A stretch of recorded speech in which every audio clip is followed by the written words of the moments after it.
राधे राधे सभी को। आप सभी का हमारे चैनल में हार्दिक स्वागत है। आज की इस पावन वीडियो में आप सब सुनेंगे बृहस्पति व्रत की दिव्य और चमत्कारी कथा। मान्यता है कि जो श्रद्धा और विश्वास के साथ इस कथा को सुनता या पढ़ता है उस पर देवगुरु बृहस्पति महाराज की विशेष कृपा होती है। जीवन के दुख दर्द दूर होते हैं, धन धान्य सुख समृद्धि संतान सुख विवाह में आने वाली बाधाएं दूर होती है और घर में हमेशा खुशहाली बनी रहती है। यदि आप भी देवगुरु बृहस्पति महाराज का आशीर्वाद पाना चाहते हैं तो इस कथा को अंत तक अवश्य सुनें। कथा शुरू करने से पहले वीडियो को लाइक करें, चैनल पर नए हैं तो सब्सक्राइब करें और कमेंट में श्रद्धा से लिखे ओम ब्रह्म बृहस्पति नमः। तो आइए बिना किसी देरी के पूरे श्रद्धा भाव के साथ श्री बृहस्पति व्रत कथा का शुभारंभ करते हैं। जय देवगुरु बृहस्पति महाराज। प्राचीन कथा के अनुसार भारतवर्ष में एक प्रतापी और दानी राजा राज्य करता था। वह रोजाना गरीबों और ब्राह्मणों और असहाय लोगों की सहायता किया करता था, किंतु ये बात उसकी रानी को बिल्कुल भी अच्छी नहीं लगती थी। वह ना तो किसी गरीब को दान देती थी और ना ही भगवान का पूजन करती और राजा से भी दान देने से मना करती थी। एक दिन की बात है, राजा तो अपने सैनिकों के साथ शिकार खेलने वन को चले गए थे। तभी रानी और दासी महल में अकेली थी। उसी समय बृहस्पति देव भगवान साधु के वेश में राजा के महल में भिक्षा लेने के लिए गए और उन्होंने रानी से भिक्षा मांगी तो रानी ने उन्हें भिक्षा देने से इनकार कर दिया और कहने लगी, ए साधु महात्मा, मैं तो इस दान पुण्य से तंग आ गई हूँ। मेरा पति सारा धन लोगों में लुटाते रहता है। मेरी इच्छा है कि हमारा सारा धन नष्ट हो जाए, फिर ना रहेगा बांस और ना बजेगी बांसुरी। साधु ने कहा, देवी तुम तो बड़ी विचित्र हो। धन और संतान तो सभी लोग चाहते हैं, लक्ष्मी और पुत्र तो पापी के घर में भी होना ही चाहिए। और यदि तुम्हारे पास अधिक धन है तो उस धन से भूखों को भोजन कराओ, प्यासों के लिए प्याऊ बनवाओ और जो व्यक्ति निर्धन है उनकी कन्याओं का विवाह करवाओ, धर्मशालाएं खुलवाओ। ऐसे और कई काम है जिनके करने से तुम्हारा यश लोक और परलोक में फैलेगा। परंतु रानी पर बृहस्पति देव के उपदेश का कोई प्रभाव नहीं पड़ा। वे बोली, महाराज आप मुझे कुछ ना समझाइए, मैं ऐसा धन नहीं चाहती जिसको जगह जगह में बांटते फिरूं। तब साधु ने उत्तर दिया कि देवी अगर तुम्हारी ऐसी इच्छा है तो ऐसा ही होगा। और बृहस्पति देव तथास्तु कहकर बोले कि बृहस्पतिवार को घर लीपकर पीली मिट्टी से अपना सिर धोकर स्नान करना, बट्टी चढ़ाकर कपड़े धोना, घर की उस दिन सफाई ना करना। ऐसा करने से आपका सारा धन नष्ट हो जाएगा। इतना कहकर वे साधु महाराज वहां से अंतर्ध्यान हो गए और साधु के कहे अनुसार बातों को पूरा करते हुए रानी को केवल 3 बृहस्पतिवार ही बीते थे कि रानी की सारी धन संपत्ति नष्ट हो गई। अब तो भोजन के लिए भी राजा और रानी का परिवार तरसने लगा। तब एक दिन राजा ने अपनी रानी से बोला कि हे रानी, तुम यही रहो, मैं दूसरे देश को जाता हूँ, क्योंकि यहाँ तो मैं कोई भी छोटा काम नहीं कर सकता, यहाँ के सब लोग मुझे जानते हैं। रानी ने राजा को दूसरे देश जाने की अनुमति दे दी। ऐसा कहकर राजा परदेश चला गया। वहाँ वह जंगल से लकड़ी काट कर लाता और शहर में बेचता था। इसी तरह वह अपना जीवन व्यतीत करने लगा। इधर राजा के परदेश जाते ही रानी और दासी दुखी रहने लगी। एक बार जब रानी और दासी को 7 दिन तक बिना भोजन रहना पड़ा, तब रानी ने अपनी दासी से कहा कि हे दासी, देखो हमें भोजन किए हुए 7 दिन हो गए हैं। तू पास के ही नगर में मेरी बड़ी बहन रहती है, वह बड़ी धनवान है, तू उसके पास जा और कुछ लेकर आ ताकि थोड़े बहुत दिन खाने का गुजारा हो सके। दासी रानी की बहन के पास गई। उसी दिन गुरुवार का व्रत था और रानी की बहन उस समय बृहस्पतिवार की व्रत कथा सुन रही थी। दासी ने रानी की बहन को अपनी रानी का संदेश दिया, लेकिन रानी की बहन ने उस समय दासी को कोई उत्तर नहीं दिया। जब दासी को रानी की बहन से कोई उत्तर न मिला तब वह बहुत दुखी हुई और उसे क्रोध भी आया। फिर दासी ने वापस आकर रानी को सारी बात बता दी। ये सब सुनकर रानी ने अपने भाग्य को कोसा। उधर रानी की बहन की जब कथा पूरी हुई तो रानी की बहन ने सोचा कि आज मेरी बहन की दासी यहाँ आई थी, परंतु मैं उससे नहीं बोली, इससे वह बहुत दुखी हुई होगी। फिर वह कथा सुनकर और पूजन समाप्त करके वह अपनी बहन के घर आई और कहने लगी, हे बहन, आज बृहस्पतिवार था और मैं बृहस्पतिवार की कथा कर रही थी। तुम्हारी दासी मेरे घर आई थी, परंतु जब तक कथा होती है तब तक ना ही बोलते हैं और ना ही उठते हैं, इसलिए मैं इससे नहीं बोली। फिर वे दासी से बोली, कहो दासी, तुम क्यों गई थी?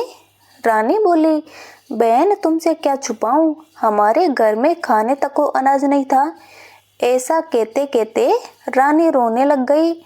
उसने दासी समेत पिछले 7 दिनों से भूखे रहने की और राजा के दूसरे देश कमाने जाने की सारी बात अपनी बहन को बता दी। रानी की बहन बोली, देखो बहन, भगवान बृहस्पति सबकी मनोकामनाओं को पूर्ण करते हैं। अंदर जाकर देखो, शायद तुम्हारे घर में भी अनाज रखा हो। पहले तो रानी को विश्वास नहीं हुआ, पर बहन के आग्रह करने पर उसने अपनी दासी को अंदर भेजा तो उसे सचमुच अनाज से भरा एक घड़ा मिल गया। ये देखकर दासी को बड़ी हैरानी हुई। दासी रानी से कहने लगी, हे रानी, हमको जब भोजन नहीं मिलता तो हम व्रत ही तो करते हैं, इसलिए क्यों ना बृहस्पतिवार की व्रत और कथा की विधि पूछ ली जाए ताकि हम भी व्रत कर सके। तब रानी ने अपनी बहन से बृहस्पतिवार व्रत के बारे में पूछा। उसकी बहन ने बताया कि बृहस्पतिवार के व्रत में चने की दाल और मुनक्का से श्री विष्णु भगवान को केले की जड़ में पूजन करे तथा उसके नीचे दीपक जलाए और व्रत कथा सुने और पीला भोजन ही करे। इससे बृहस्पति देव प्रसन्न होते हैं। और फिर अपनी बहन को व्रत तथा पूजन विधि बताकर रानी की बहन अपने घर को लौट गई। उसके बाद 7 दिन के बाद जब गुरुवार आया तब रानी और दासी दोनों ने व्रत रखा और वे दोनों गुड़साल में जाकर चना और गुड़ लेकर आई। फिर उससे केले की जड़ तथा विष्णु भगवान का पूजन किया। अब दोनों सोचने लगी कि पीला भोजन कहाँ से आएगा। इस बात को लेकर दोनों बहुत दुखी थी, लेकिन उन दोनों ने व्रत किया था, इसलिए बृहस्पति देव उन दोनों से बहुत प्रसन्न थे। इसलिए वे एक साधारण व्यक्ति का रूप धारण करके उनके महल में आए और 2 थालों में सुंदर पीला भोजन दासी को देकर चले गए और बोले कि तुम और रानी ये भोजन कर लेना। भोजन पाकर दासी बहुत प्रसन्न हुई। फिर रानी के साथ मिलकर उन दोनों ने भोजन ग्रहण कर लिया। इसके बाद वे सभी गुरुवार को व्रत और पूजन करने लगे। बृहस्पति भगवान की कृपा से उनके पास फिर से धन संपत्ति आ गई, परंतु फिर से धन संपत्ति आने के बाद रानी फिर से पहले की तरह आलस्य करने लगी।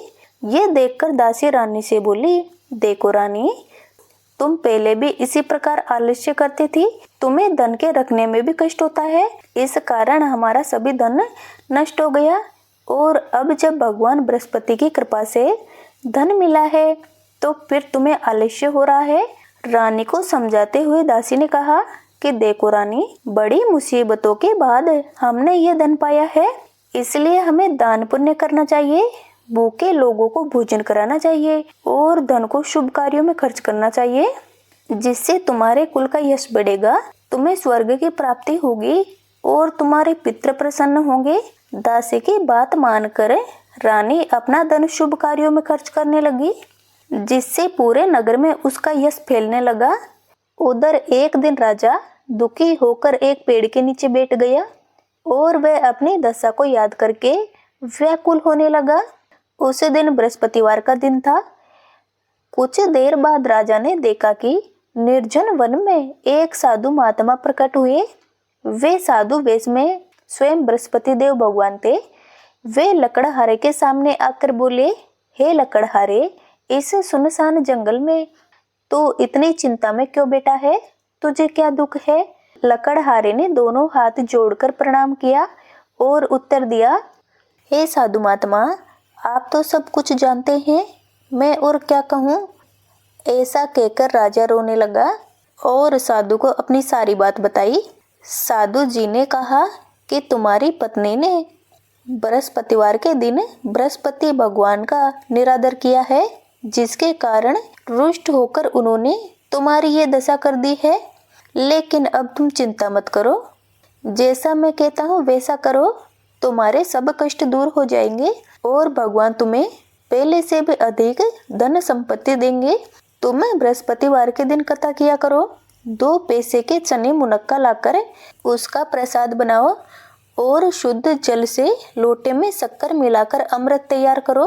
कथा के पश्चात अपने सारे परिवारजनों को और सुनने वाले प्रेमियों में अमृत व प्रसाद को बांटकर खुद भी ग्रहण करो। ऐसा करने से भगवान तुम्हारी सारी मनोकामनाएं पूर्ण करेंगे। साधु के ऐसे वचन सुनकर लकड़हारा बोला, हे भगवान, मुझे लकड़ी बेचकर इतना पैसा नहीं मिलता जिससे मैं भोजन भी कर सकूं और कुछ बचा भी सकूं। मैंने आज रात्रि में सौपन में अपनी पत्नी को व्याकुल देखा है और भगवान, मेरे पास कुछ भी नहीं है जिससे मैं अपनी पत्नी की खबर मंगा सकूं, और फिर मुझे तो बृहस्पति देव भगवान की कथा भी नहीं पता। साधु ने कहा, हे लकड़हारे, तुम किसी बात की चिंता मत करो। बृहस्पतिवार के दिन तुम रोजाना की तरह लकड़ियां लेकर शहर को जाओ। तुमको रोजाना से दुगना धन प्राप्त होगा, जिससे तुम भली भांति भोजन भी कर लोगे और बृहस्पति देव की पूजा भी हो जाएगी और बृहस्पति देव भगवान की पूजा का सारा सामान भी आ जाएगा। और बृहस्पति देव की कथा इस प्रकार से है, तुम ध्यान लगाकर सुनो। प्राचीन काल में एक ब्राह्मण रहता था। वह बहुत निर्धन था, उसकी कोई संतान भी नहीं थी। उसकी स्त्री बहुत मलिनता और गंदगी के साथ रहती थी।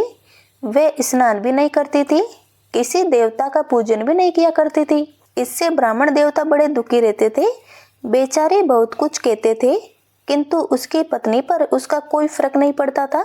भगवान की कृपा से ब्राह्मण की पत्नी ने कन्या रूपी रतन को जन्म दिया।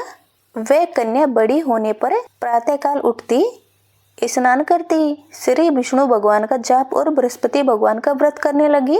अपने पूजा पाठ को समाप्त करके वे विद्यालय जाती तो अपने मुट्ठी में जो भरकर ले जाती और विद्यालय के मार्ग में डालती जाती। तब ये जो सोने के हो जाते तो लौटते समय उनको बीनकर अपने घर ले आती। एक दिन वे बालिका सूप में उस सोने के जौ को फटक फटक कर साफ कर रही थी कि उसकी माता ने देख लिया और कहा, हे बेटी, सोने के जौ के लिए तो सोने का ही सूप होना चाहिए। दूसरे दिन बृहस्पतिवार था तो कन्या ने व्रत रखा था और उसने बृहस्पति देव भगवान से प्रार्थना करके कहा कि हे बृहस्पति भगवान, मैंने आपकी पूजा अगर सच्चे मन से की है तो मेरे लिए सोने का सूप दे दो। बृहस्पति देव ने उसकी प्रार्थना को स्वीकार कर लिया। फिर रोजाना की तरह वह कन्या जो फैलाती हुई पाठशाला जाने लगी। जब वह लौटकर आ रही थी तो बृहस्पति देव की कृपा से उसे सोने का सूप मिल गया। उसे वह घर ले आई और उसमें जो साफ करने लगी, परंतु उसकी माँ का वही ढंग रहा। एक दिन की बात है, वह कन्या सोने के सूप में जो साफ कर रही थी, उस समय उस शहर का राजकुमार वहां से होकर निकल रहा था। उसने उस कन्या को यह कार्य करते देख लिया और वह उसको देखकर मोहित हो गया और अपने घर आकर भोजन जल त्याग कर उदास होकर लेट गया। राजा को जब इस बात का पता लगा तो अपने सेनापति के साथ वे उसके पास गए और बोले, हे पुत्र, तुम्हें किस बात का कष्ट है? क्या किसी ने तुम्हारा अपमान किया है या फिर कोई और कारण है? सो मुझसे कहो, मैं वही कार्य करूँगा जिससे तुम्हें प्रसन्नता हो। अपने पिता की बात सुनकर राजकुमार बोला, हे पिताजी, मुझे आपकी कृपा से किसी बात का दुख भी नहीं है, किसी ने मेरा अपमान भी नहीं किया है, परंतु मैं उस लड़की से विवाह करना चाहता हूँ जो सोने के सूप में जो साफ कर रही थी। ये सुनकर राजा आश्चर्य में पड़ गया और बोला, हे पुत्र, इस तरह की कन्या का पता तो तुम ही लगा हो, मैं तो उससे तुम्हारा विवाह जरूर करवा दूंगा। फिर राजकुमार ने उसी लड़की के घर का पता अपने पिता को बताया। पिता ने मंत्री को उस लड़की के घर भेजा और ब्राह्मण देवता को सभी हाल बताया। पिता ने मंत्री को उस लड़के के घर भेजा और मंत्रियों ने ब्राह्मण देवता को सभी हाल बताया। ब्राह्मण देवता राजकुमार के साथ अपनी कन्या का विवाह करने के लिए तैयार हो गए तथा पूरी विधि विधान के साथ ब्राह्मण की कन्या का विवाह राजकुमार से हो गया। कन्या के घर से जाते ही ब्राह्मण देवता के घर में पहले की तरह गरीबी का निवास हो गया। अब भोजन के लिए भी अन्न बड़ी मुश्किल से मिलता था। एक दिन दुखी होकर ब्राह्मण देवता अपनी पुत्री के पास गए। बेटी ने पिता को दुखी अवस्था में देखा तो अपनी माँ का हाल पूछा। तब ब्राह्मण ने सभी हाल उसे कह सुनाया। तब कन्या ने बहुत सारा धन देकर अपने पिता को विदा कर दिया। इस तरह ब्राह्मण का कुछ समय तक सुखपूर्वक गुजारा हो गया। कुछ दिनों के बाद फिर वही हाल हो गया। ब्राह्मण फिर से अपनी बेटी के यहाँ गया और उसे सारा हाल कहा तो उसकी बेटी बोली, हे पिताजी, आप माताजी को यहीं ले आइए, मैं उन्हें ऐसी विधि बता दूंगी जिससे उनकी गरीबी दूर हो जाएगी। वह ब्राह्मण देवता अपनी पत्नी को साथ लेकर पहुंचे तो कन्या ने अपनी माँ को समझाते हुए कहा, हे माँ, तुम प्रातःकाल उठकर स्नान आदि करके विष्णु भगवान का पूजन करो तो आपकी सारी दरिद्रता दूर हो जाएगी। परंतु उसकी माँ ने अपनी बेटे की एक भी बात नहीं मानी और प्रातःकाल उठकर अपनी पुत्री और उसके बच्चों की जूठन को खा लिया। इससे उसकी पुत्री को उस पर बहुत गुस्सा आया। उसने एक रात एक कोठरी से सारा सामान निकाल दिया और उसमें अपनी माँ को बंद कर दिया। प्रातः उसमें से उसको निकालकर स्नान आदि करा के पूजा पाठ करवाया। ऐसा करने पर उसके माँ की बुद्धि भी ठीक हो गई। इसके बाद वह नियम से पूजा पाठ करने लगी और प्रत्येक बृहस्पतिवार को व्रत रखने लगी। इस व्रत के प्रभाव से उसके माता और पिता बहुत ही धनवान और पुत्रवान हो गए और बृहस्पति देवता के प्रभाव से इस लोक के सुख को भोग कर अंत में स्वर्ग को प्राप्त हुए। इस तरह कहानी कहकर वे साधु देवता वही जंगल में अंतर्ध्यान हो गए। धीरे धीरे समय बीतने लगा। फिर वही बृहस्पतिवार का दिन आया। लकड़हारा जंगल से लकड़ी काटकर किसी बड़े शहर में बेचने गया। उसे उस दिन और दिन से अधिक पैसा मिला। राजा ने उनसे चना गुड़ आदि लाकर गुरुवार का व्रत किया। उस दिन से उसके सभी क्लेश दूर हुए। परंतु जब दूसरा गुरुवार आया तो राजा बृहस्पतिवार का व्रत करना ही भूल गया। इस कारण बृहस्पति देव उससे नाराज हो गए। उसी दिन जब नगर के राजा ने विशाल यज्ञ का आयोजन किया तब उसने घोषणा करा दी कि कोई भी मनुष्य अपने घर में भोजन न बनाएगा और न ही आग जलाएगा। पूरी जनता को मेरे यहाँ भोजन करने आना है और जो भी इस आज्ञा को नहीं मानेगा उसे फांसी की सजा दी जाएगी। इस तरह की घोषणा पूरे नगर में करवा दी। राजा की आज्ञा के अनुसार शहर के सभी लोग भोजन करने गए, लेकिन लकड़हारा कुछ देर से पहुंचा। इसीलिए राजा उसको अपने साथ लेकर अपने घर गए और ले जाकर भोजन करा रहे थे। तभी रानी की दृष्टि उस खूंटी पर पड़ी जिस पर उसका हार लटका हुआ था। जब हार वहां दिखाई नहीं दिया तो रानी ने सोचा कि मेरा हार इसी ने चुराया है। उसी समय सिपाहियों को बुलाकर उसको कारागार में डलवा दिया। जब लकड़हारा कारागार में पड़ गया तो वह बहुत दुखी होकर विचार करने लगा, ना जाने कौन से पूर्व जन्म के कर्म से मुझे ये दुख प्राप्त हुआ है। और वह उसी साधु को याद करने लगा जो उसे जंगल में मिला था। उसी समय बृहस्पति देव साधु के रूप में प्रकट हुए और उसकी दशा को देखकर कहने लगे, अरे मूर्ख, तूने बृहस्पति देव की कथा नहीं करी, इस कारण तुझे दुख प्राप्त हुआ है। लेकिन अब चिंता मत कर, बृहस्पतिवार के दिन कारागार के दरवाजे पर तुझे 4 पैसे पड़े मिलेंगे। उनसे तू बृहस्पति देव की पूजा करना तो तेरे सभी कष्ट दूर हो जाएंगे। बृहस्पतिवार के दिन उसे 4 पैसे मिले। लकड़हारे ने कथा कही। उसी रात्रि को बृहस्पति देव ने उस नगर के राजा को सौंपन में कहा, राजा, तुमने जिस आदमी को कारागार में बंद कर दिया है वे निर्दोष है, वे राजा है, उसे छोड़ देना। और रानी का हार उसी खूंटी पर लटका है और अगर तूने ऐसा नहीं किया तो मैं तेरे राज्य को नष्ट कर दूंगा। इस तरह रात्रि के सौंपन को देखकर राजा प्रातःकाल उठा तो खूंटी पर हार देखकर लकड़हारे को बुलाकर क्षमा मांगी और लकड़हारे को योग्य सुंदर वस्त्र आभूषण देकर विदा कर दिया। बृहस्पति देव की आज्ञा के अनुसार लकड़हारा अपने नगर को चल दिया। राजा जब नगर के निकट पहुंचा तब उसने देखा कि नगर में पहले से अधिक बाग, तालाब, कुएं, धर्मशालाएं, मंदिर आदि बने हुए हैं। ये सब देखकर राजा ने पूछा कि ये बाग और मंदिर ये सब किसके हैं? तब नगर के सब लोग कहने लगे, ये सब तो रानी और दासी के हैं। तब राजा को बड़ा आश्चर्य हुआ और उसे थोड़ा गुस्सा भी आया। उधर जब रानी ने यह खबर सुनी कि राजा आ रहे हैं, तब उन्होंने दासी से कहा, हे दासी, देख राजा हमको कितनी बुरी हालत में छोड़ के गए थे।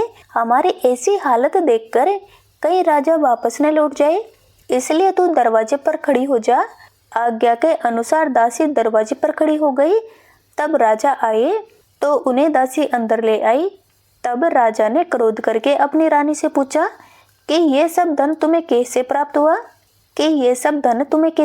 हुआ? तब रानी ने कहा, हमें ये सब धन बृहस्पति देव के व्रत के कारण प्राप्त हुआ है।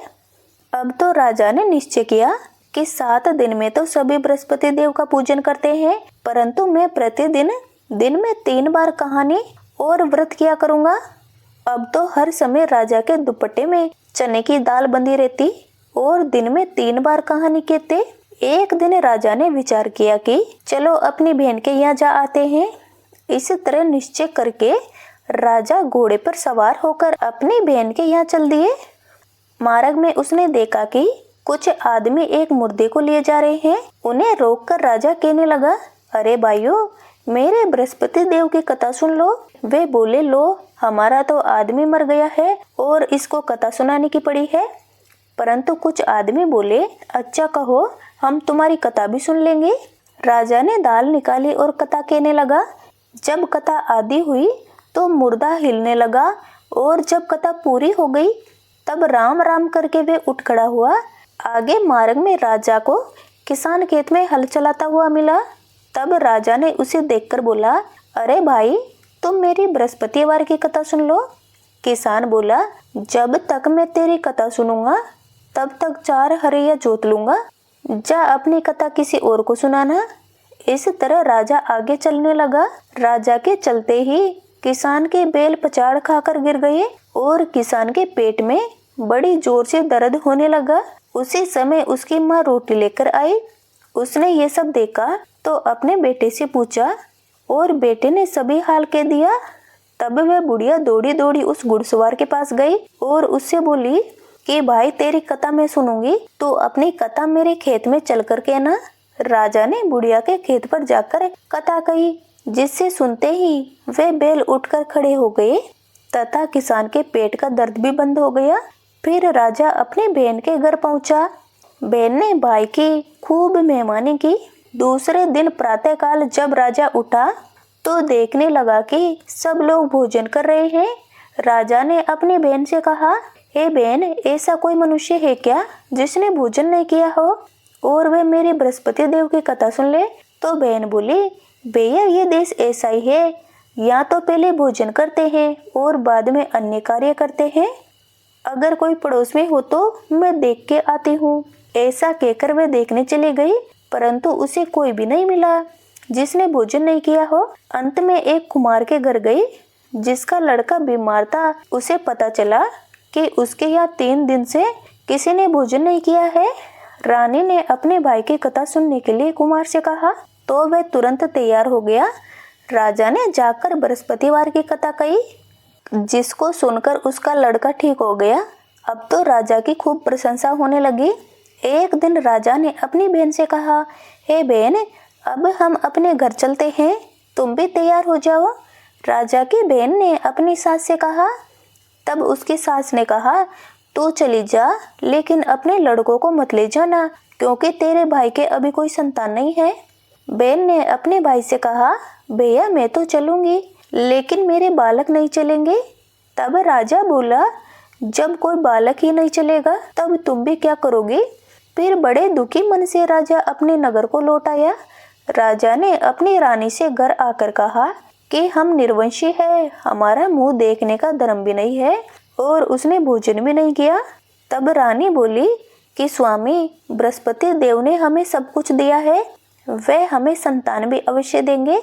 उसी रात बृहस्पति देव ने राजा से सौपन में कहा, हे राजा उठो, ऐसी सोच को त्याग दो, तेरी रानी गर्भ से है। राजा को ये बात सुनकर बड़ी खुशी हुई। फिर 9वें महीने रानी के गर्भ से एक सुंदर पुत्र पैदा हुआ। तब राजा रानी से बोला, रानी, स्त्री बिना भोजन के रह सकती है, पर बिना कहे नहीं रह सकती। जब मेरी बहन यहाँ आएगी तब तुम उससे कुछ भी मत कहना। रानी ने सुनकर हाँ कर दिया। उधर जब राजा की बहन ने यह शुभ समाचार सुना तो वह बड़ी खुश हुई और बधाई लेकर अपने भाई के यहाँ आई। तभी रानी ने कहा, घोड़ा चढ़कर तो नहीं आई, गधा चढ़कर आई है। राजा की बहन बोली, भाभी मैं इस प्रकार न कहती तो तुम्हें संतान कैसे मिलती। बृहस्पति देव ऐसे ही है, जैसे जिसके मन में कामनाएं होती है वे सभी को पूर्ण करते हैं। जो श्रद्धा पूर्वक बृहस्पतिवार का व्रत करता है एवं कथा सुनता है अथवा दूसरों को सुनाता है, बृहस्पति देव उसकी सभी मनोकामनाएं पूर्ण करते हैं। बृहस्पति देव उनकी सदैव रक्षा करते हैं। जो संसार में श्रद्धा से और सच्चे हृदय से बृहस्पति देव का पूजन करते हैं उनकी सभी मनोकामनाएं उसी प्रकार पूर्ण होती है जैसे राजा और रानी ने बृहस्पति देव की कथा का गुणगान किया। उनकी सभी इच्छाएं बृहस्पति देव ने पूर्ण की। हे बृहस्पति देवता, जैसे राजा और रानी को फल दिया वैसे ही सभी को देना। कथा कहते, सुनते और हुकार भरते सभी पर अपनी कृपा बनाए रखना। बोलिए बृहस्पति देव भगवान की जय, विष्णु भगवान की जय। अब सुनिए बृहस्पति देवता की आरती। ओम जय बृहस्पति देवा, स्वामी जय बृहस्पति देवा, छिन्न छिन्न भोग लगाऊं कदली फल मेवा।